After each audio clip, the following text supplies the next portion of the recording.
Hi everyone.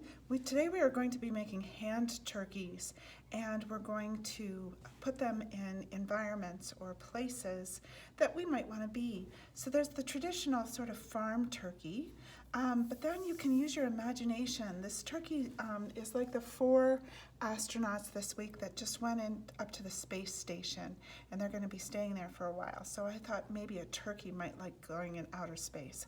So we're going to start with our hand turkeys, and then we're going to be thinking about what kind of environment we want to put them in. All right, so to make our hand turkeys, we're going to need either a piece of notebook paper or a piece of printer paper. You can choose which one. And just like Mrs. N did, you can choose which direction you're going to hold your paper in. You could choose up and down, or you could choose landscape or sideways direction. It's up to you. Both work today. Then you're also going to need a pencil, okay? And you're going to need some crayons. Or if you have markers or color pencils for color, those work really well too. Okay, so let's get started. I'm going to use printer paper today. But notebook paper works just as well, okay? So let's start with putting our hand as close to the middle of the page, no matter which way we're holding it. And we're gonna trace around it, around the thumb and the pointer and the middle finger and the ring finger and your pinky, okay? Then you're gonna lift your hand up and we're gonna close up the bottom just like that, okay? It doesn't have to be perfect. Mrs. Zen's isn't perfect, and I'm not worried about it because we're going to turn it into a turkey. The first thing we're going to do that is draw an eye, and then we're going to draw 2 triangles for the turkey's beak. Its beak can be open or closed. Mine's going to be a talkative turkey, so it's going to be open. Then the red piece underneath down its neck is called a wattle, so we're going to do the wattle. And then we're going to draw just a line up over like this to separate the turkey's tail from the turkey's body. 2 little lines like this for our turkey's legs. Okay, and then we're going to draw 1 triangle, 2 triangles, 3 triangles, and a little one off the back. Okay, remember you can always stop and start this video if Mrs. N's going too fast. All right, so then we're going to draw 1, 2, 3 triangles and a little triangle off the back. Okay, so now it's time to think about where do you want your turkey to be.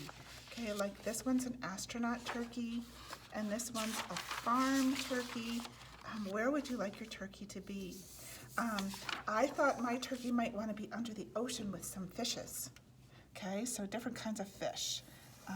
So I'm going to draw a helmet on him and maybe a couple of air tanks so he can breathe underwater. Okay, and some rocks on the bottom. Okay, and then I'm going to think about different things under the sea. Okay, there's lots of different kinds of fish that can be under the sea, so maybe I'm going to draw a big angelfish up here by drawing a triangle and those 2 little things that they have hanging down like that, and a triangle for its tail, and a big eye, and maybe a smile. And then maybe I'm going to draw a jellyfish over here. I want to try and have lots of different kinds of fish, but other things that live under the sea too, maybe, okay? So then maybe I'm going to think about a snail over here, and maybe a more regular kind of fish over here. I just want to make sure that my background has lots of fun stuff in it. You don't have to do the same background I'm doing. You could think of something else, someplace maybe you would like to be, okay? And maybe there's a seahorse over here.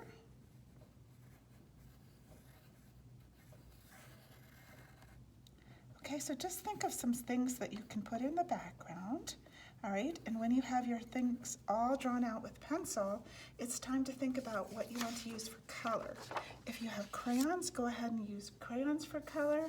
If you have markers, go ahead and use markers. In the astronaut turkey, I even used both. I used some markers and I used some crayons, and I even peeled one of the crayons so it's like a sideways crayon, okay? So have lots of fun, use your imagination, and be creative. Bye.